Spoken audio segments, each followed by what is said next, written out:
Mesdames et messieurs, bonsoir et merci de votre fidélité à Télé 7. C'est avec un grand plaisir que je vous retrouve dans le cadre de cette émission Entretien. Entretien, nous allons revenir essentiellement sur les concertations nationales convoquées par le chef de l'État, mais il y a eu un conclave organisé par l'opposition politique qui s'est clôturé jeudi ici à Kinshasa. Et quelle est vraiment l'opportunité de ces concertations, mais qu'est-ce que l'opposition a décidé à l'issue de ces assises, je crois, de 3 jours? Voilà ce que nous allons tenter de scruter avec l'abbé Richard Mugaruka qui est sur ce plateau. Bonsoir, monsieur l'abbé.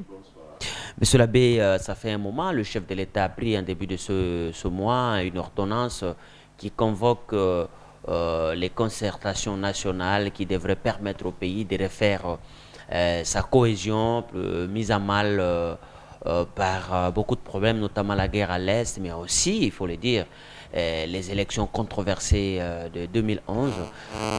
Votre première analyse de cette ordonnance et l'opportunité de ces concertations?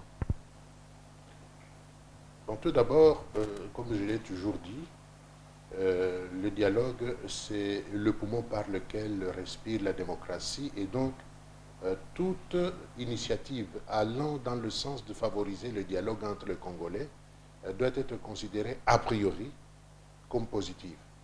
Sauf que dans le cas présent, vous savez que cette initiative a été prise en décembre. Il y a de cela à peu près 6 mois, un peu plus de 6 mois.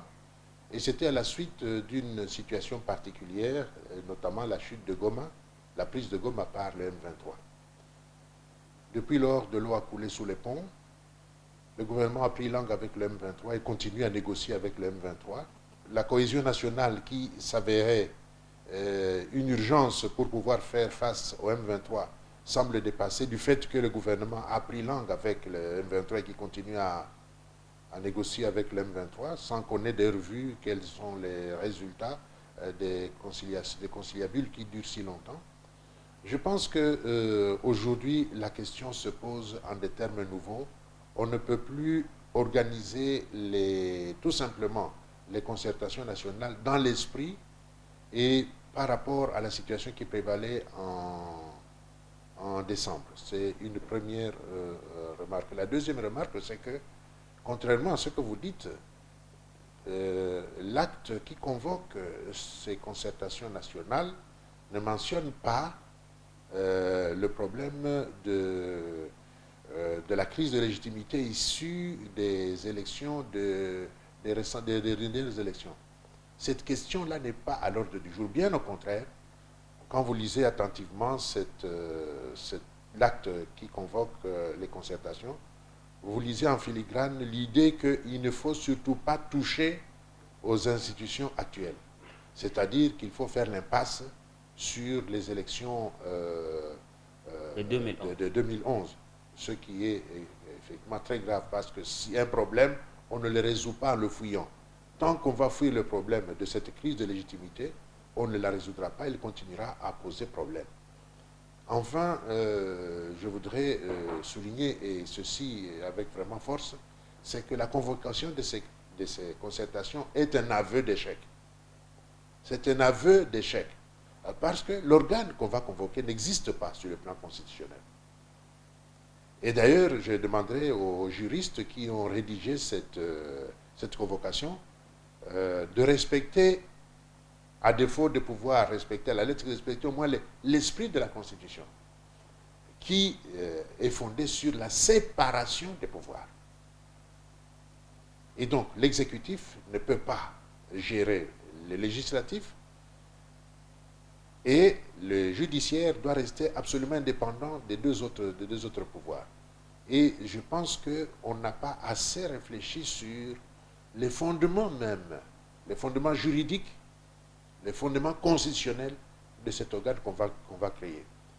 Avec donc comme conséquence que pour moi, je serais d'avis que l'on s'asseye et qu'on commence par reposer le problème. Mais le débat juridique, il est à quel niveau? Parce que le chef de l'État, c'est quand même le garant de la nation. Lorsqu'il trouve qu'il y a quelque chose qui ne marche pas, il peut désigner n'importe quel citoyen si cela va dans le sens de réconforter Son de pouvoir. résoudre le problème du pays. je ne vois pas le problème. Il n'y a pas eu émixion ou un... Il y a là un problème de fond. C'est que être garant de la nation ne signifie pas être au-dessus de la loi. Être garant de la nation ne signifie pas être au-dessus de la loi. Le président n'est pas au-dessus de la loi. Il ne peut prendre des décisions, et ces décisions ne sont exécutoires et opposables à tout le monde que si ils ne vont pas contre la Constitution, que s'ils sont constitutionnellement défendables, qu'ils sont constitutionnellement fondés. Aucune décision du président qui ne peut avoir force de loi si elle est contraire à la loi fondamentale. Et donc là, il faudrait qu'on puisse réfléchir, que ces conseillers juridiques réfléchissent pour se poser la question de savoir est-ce que la décision que le président a prise de convoquer les concertations nationales, est-ce que cette décision est conforme à la Constitution? Parce que si elle n'est pas constitutionnelle, si elle est frappée d'anticonstitutionnalité ou d'inconstitutionnalité, cette décision perd toute sa force. Alors, le président ne peut jamais se mettre au-dessus de la loi parce que ce qu'ils font de sa propre existence, c'est la loi. Alors, je crois, si vous allez dans un débat que d'ailleurs, qui a mis autour d'une table plusieurs partis politiques de l'opposition, avant d'arriver à leur conclave, nous allons avoir une opinion sur... Il y en a qui parlent des concertations ou du dialogue. Alors, à votre avis, dans le cas d'espèce, qu'est-ce qu'il faut avoir, un dialogue ou des concertations? Je ne vais pas entrer dans un débat sémantique, dans un débat des mots. Ça, pour moi, c'est finalement secondaire. Le problème qui doit se poser, c'est celui-ci. 1. Est-ce que cette décision est constitutionnelle? 2. Quelle sera la compétence réelle de cet organe constitutionnellement inexistant? Parce que nulle part dans la Constitution n'est prévu des concertations. 3. Puisqu'il y a un problème, il y a une crise, parce que sinon on n'appellerait pas, on ne ferait pas appel à des organes ou à un organe nouveau, en dehors de ceux qui existent et qui devraient assurer le dialogue permanent entre les Congolais. Puisque donc il y a crise, il faudrait que l'on commence par s'asseoir pour essayer de fonder, de justifier les fondements de la négociation ou du dialogue actuel. Qu'est-ce qui fonde cela? Et si on le fait sérieusement, on aura déjà résolu la moitié du problème. Parce que si, effectivement, on a appelé aux négociations ou au dialogue national à cause du M23, il ne faut pas oublier que le M23, ça remonte à très haut. Le M23 remonte à l'AFDL.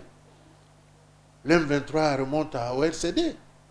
Le M23 remonte au CNDP. Le M23 remonte à la conférence de Goma. Le M23 remonte à l'accord du 23 mars 2009. Tous ces accords ont été signés par qui? Par des autorités congolaises. Est-ce que ces gens-là sont prêts à accepter de rendre compte pour une fois au peuple de leurs actes? Parce que c'est ça la démocratie. Ce n'est pas le peuple qui doit rendre compte aux dirigeants, c'est les dirigeants qui doivent rendre compte au peuple. On devrait demander à ces gens comment est-ce qu'on en est arrivé là, cette crise du M23, parce que c'est celle-là qui est à la base des fameuses concertations. C'est une crise dont on connaît les origines.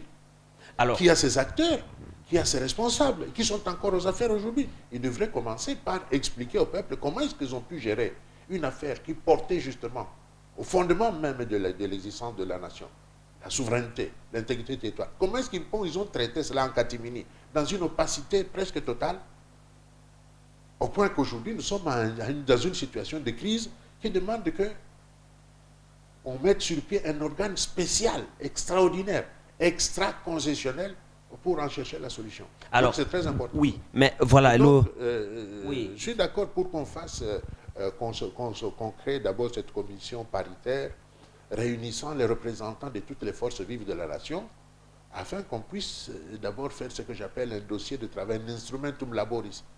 Ce M23 qui est à la base de ces concertations, d'où est-ce que ça vient? Quels sont les tenants et les aboutissants? Quel est l'actif et le passif de toute la gestion qui en a été faite depuis que cela a commencé?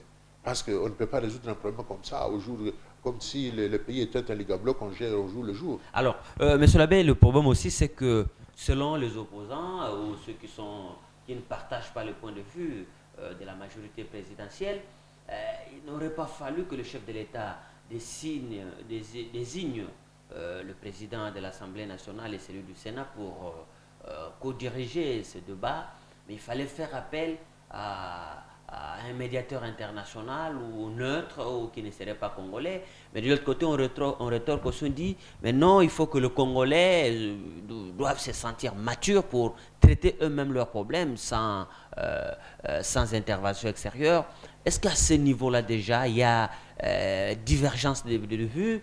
Quelle peut être l'issue de ces dialogues, même si ça venait à être organisé ou avec l'aval de tout le monde?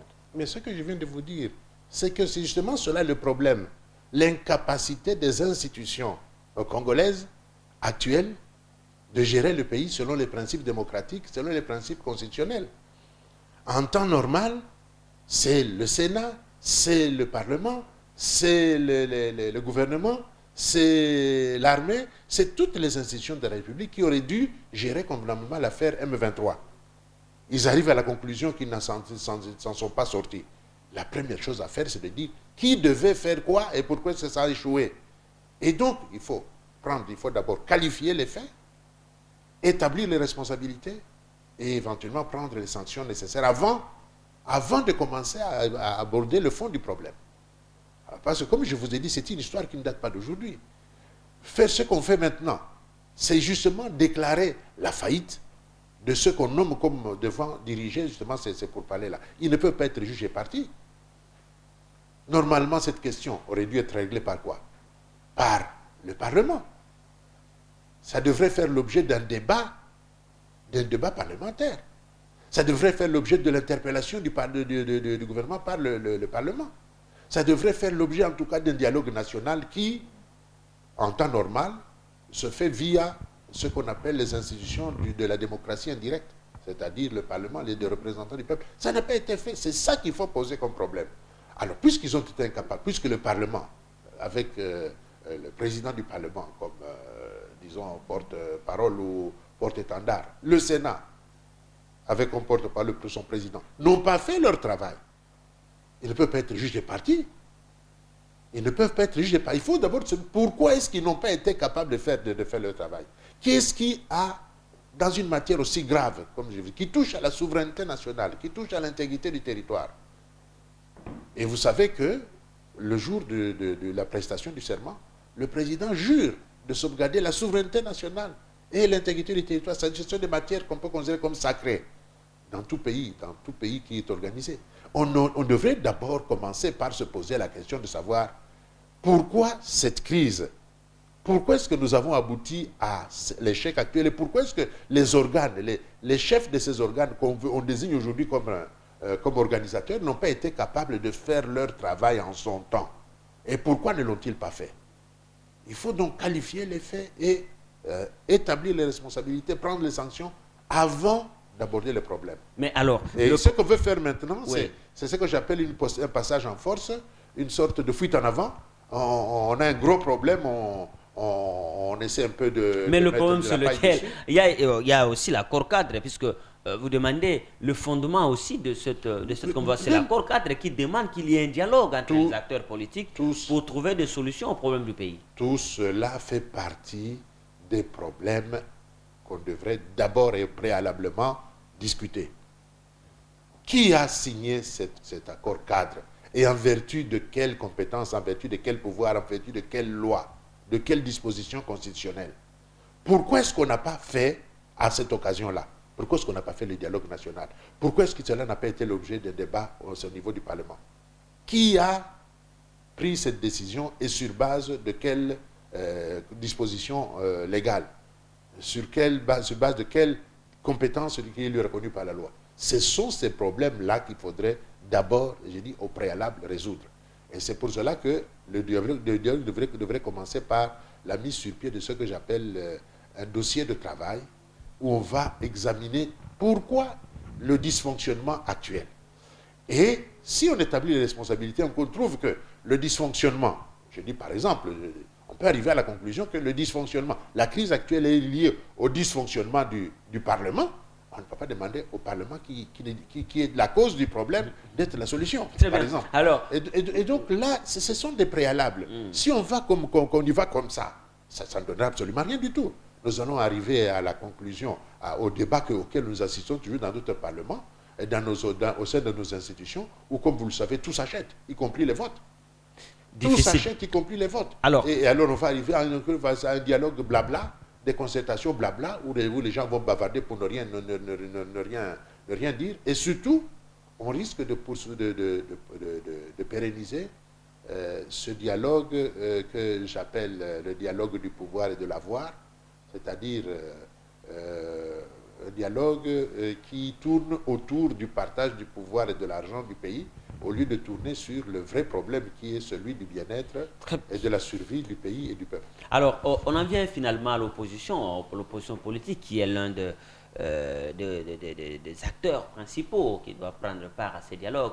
L'opposition, on la connaît ici dans notre pays, elle est toujours hétéroclite, désunie. Elle s'est retrouvée, en tout cas une bonne partie des formations politiques de l'opposition, se sont retrouvées au courant de la semaine à limiter pour essayer de réfléchir sur un cahier de charge à présenter lors de ces dialogues. Mais il sort de leurs recommandations qu'ils conditionnent leur participation à ces assises à la désignation, soit à la correction d'abord de l'ordonnance présidentielle et à la présence d'un médiateur international. Comment vous avez analysé cette prise de position? Non, d'abord, je crois qu'ils ont mal posé les problèmes parce qu'ils posent les problèmes et ils apportent en même temps la solution. La solution devrait venir d'une concertation, d'un dialogue. Le dialogue n'a pas encore eu lieu. Il ne faut pas, quand on va dialoguer, il ne faut pas commencer par imposer à son interlocuteur ses propres conclusions parce qu'il n'y a plus de dialogue. Il n'y a plus de raison de dialoguer. Mais ce sont des préalables avant d'aller au dialogue. Mais ce sont des préalables dans lesquels ils donnent déjà les solutions. Ça ne va pas. Deuxième chose, vous avez dit que l'opposition est désunie, hétéroclite. Qu'est-ce qui vous dit que la majorité est unie et qu'elle n'est pas hétéroclite? Cette majorité où on est obligé, pour pouvoir faire voter, payer les gens du parti. C'est quoi ça? Quelle est son homogénéité et quelle est justement son union? Heureusement d'ailleurs que l'opposition a fait des concertations. Ça au moins c'est démocratique. Mais au niveau de la majorité, ils devraient faire leur propre concertation aussi, parce qu'ils sont aussi hétéroclites, aussi désunis que les autres. Et enfin, et c'est là le drame de notre pays, c'est que, en fait, la classe politique est unique. Elle appartient au même parti, le parti du pouvoir et de l'argent. Les gens discutent toujours pour comment se partager le pouvoir et comment avoir de l'argent. Ôte-toi de là pour que je m'y mette. Ce débat-là n'intéresse pas le peuple. C'est depuis 1960 que nos dirigeants politiques se battent pour le pouvoir et l'argent. Voilà où nous a amené le pays. Le pays n'est allé nulle part. Nous voulons cette fois-ci qu'il y ait une classe politique qui se bat, qui discute, non pas pour des raisons alimentaires, non pas pour la conquête du pouvoir et le partage de l'argent du pays, des richesses du pays, mais pour la survie du pays, le développement du pays et pour le bien-être du peuple. C'est cela que nous voulons cette fois-là. Mais alors, quand vous regardez notre classe politique, elle appartient à la majorité ou à l'opposition, c'est la même logique. Mais c'est ce que justement l'opposition dit. L'opposition dit, dans leurs préoccupations, on doit parler, vous avez effleuré au début, la crise de légitimité. On doit exiger qu'il ne soit pas touché à une des dispositions constitutionnelles et particulièrement les dispositions verrouillées comme l'article 220 de la Constitution. Et voilà, c'est quand même des points de vue qui peuvent amener aussi les autres à changer leur fusil d'épaule. Non, mais pour que vous puissiez arriver à ces conclusions-là, il faut d'abord que vous confirmiez vos prémices. Oui. Et les prémices ne sont pas encore confirmées. Je ne vois pas comment, dans un pays démocratique, dans un pays normal, on peut organiser des concertations qui n'ont pas de base constitutionnelle. Et donc, c'est parmi ce que j'appelle, moi, les points communs, les dénominateurs communs qui doivent caractériser toute discussion dans le pays. On ne peut jamais discuter des choses qui sont anticonstitutionnelles.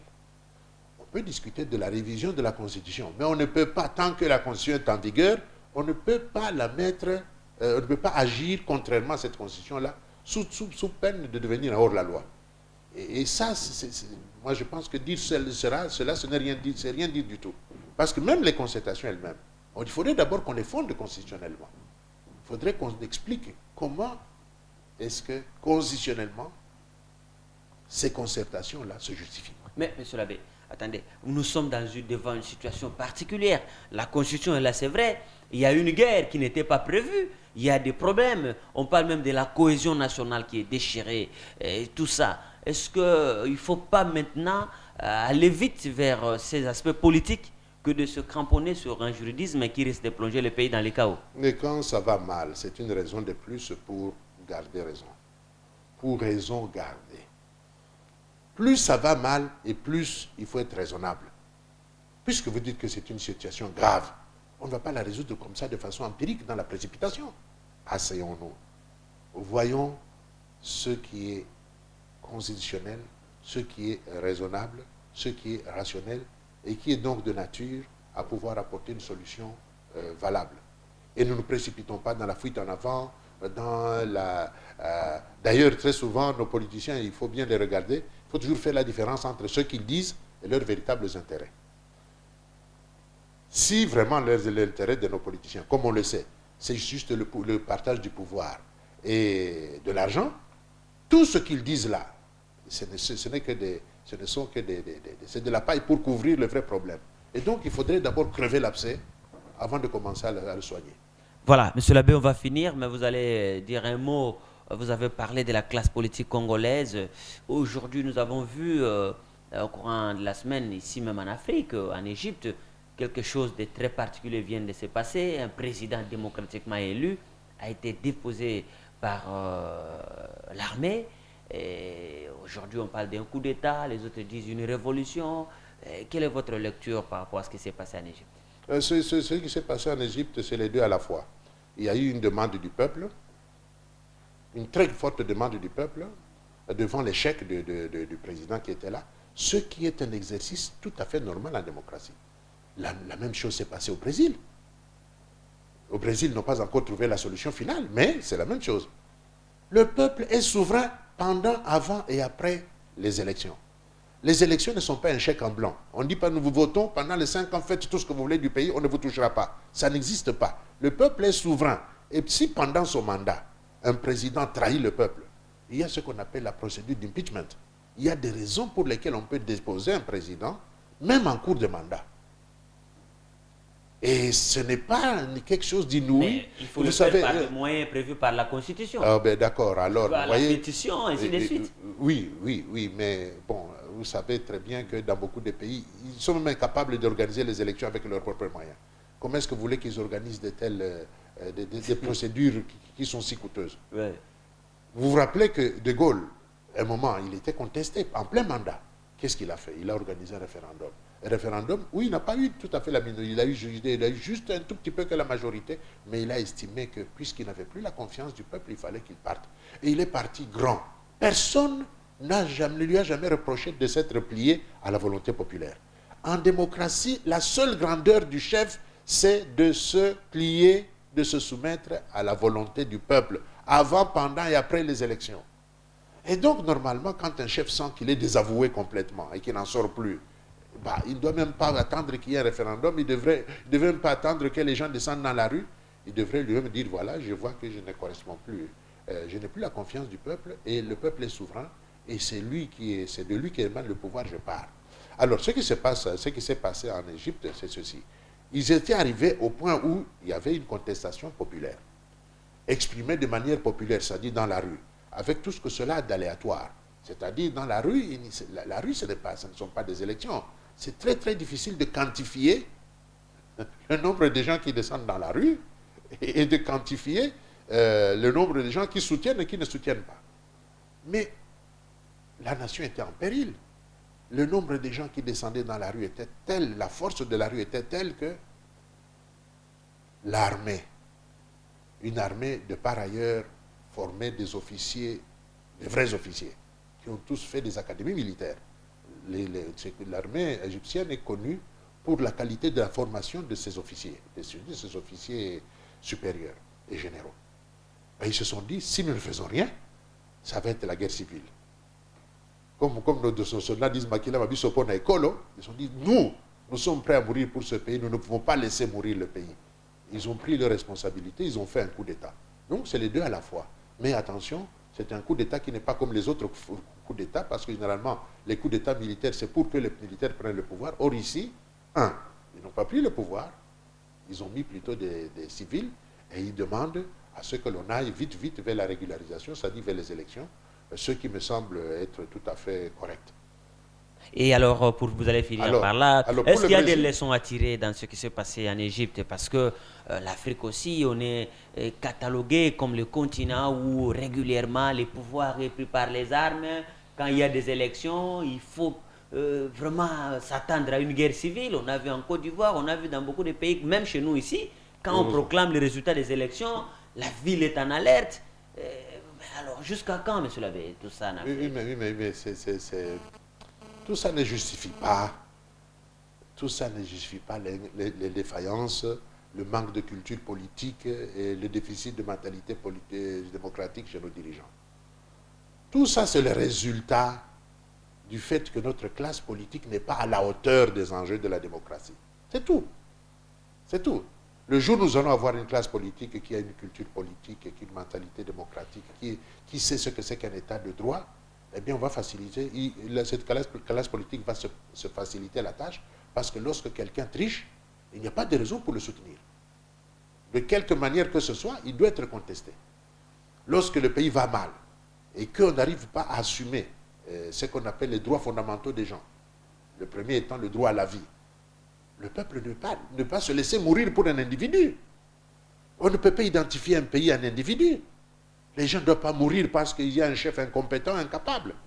Ou il y a des chefs incompétents, incapables. Ce sont ces chefs incompétents, incapables qui doivent partir et laisser la place aux gens qui sont capables de résoudre les problèmes du peuple. Salus populi suprême Alex. Le salut du peuple, c'est la loi suprême.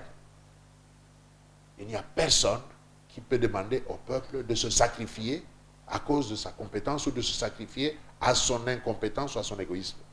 Et donc, que le peuple apprenne à se prendre en charge, c'est tout à fait normal. C'est cela la démocratie. La vraie démocratie, c'est celle-là. Et ce qui se passe, par exemple, au Brésil, où vous avez vu comment Mme Dilma Rousseff réagit proprement en disant, oui, lorsque le peuple est souverain, lorsqu'il n'est plus d'accord, il doit exprimer sa volonté. Et c'est à nous les dirigeants, de nous mettre à son écoute et d'exécuter la volonté du peuple et pas le contraire. Et c'est cette leçon-là qu'il faudra que nos dirigeants comprennent. D'ailleurs, s'ils ne la comprennent pas, qu'ils sachent que jamais une classe politique n'a gagné contre le peuple. Jamais. Très bien. Merci, M. l'abbé Richard Mugaruka. Je rappelle que vous êtes professeur à l'Université catholique du Congo et analyste politique connu sur la place de Kinshasa. Merci à vous qui avez suivi cet entretien qui était essentiellement consacré sur les concertations nationales, la divergence de vues entre l'opposition et la majorité. La majorité estime qu'il faut que ces négociations se tiennent entre les Congolais sans véritablement faire appel à des médiateurs extérieurs. Mais l'opposition estime qu'il faut aller vers le dialogue demandé par l'accord cadre et demander au chef de l'État de désigner ou de solliciter une médiation internationale, sans quoi les partis politiques de l'opposition qui ont pris part au conclave qui s'est tenu à Limité au courant de la semaine ne vont pas participer à ces concertations. Voilà, c'est la fin de cette émission. Encore une fois de plus, restez sur nous, restez sur Télé 7, je voulais dire au revoir. Merci, monsieur. Merci à vous aussi.